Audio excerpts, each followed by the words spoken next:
And evidently that is going to be it for this afternoon.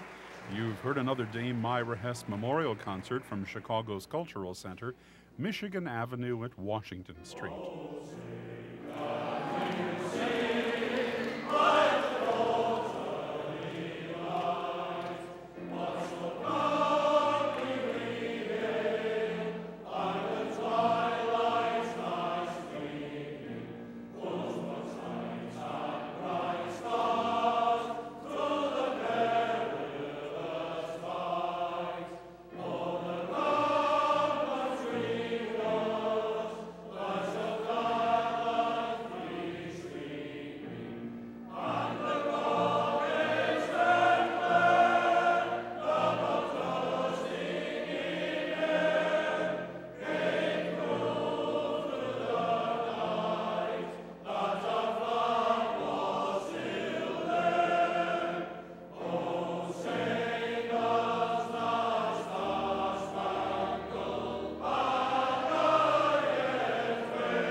The Star-Spangled Banner again with the Penrhyn Male Voice Choir.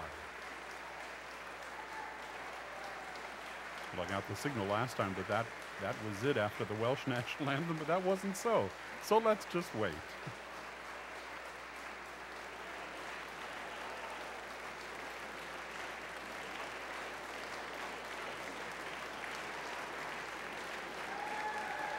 And the Penrhyn Male Voice Choir is leaving the stage. So surely that is the end of today's special Dame Myra Hess Memorial Concert. You are invited to stop by next Wednesday, the usual time at 12:15, for a free concert by soprano Lauren Curnow, accompanied by pianist Celeste Rue. Or join us again on WFMT.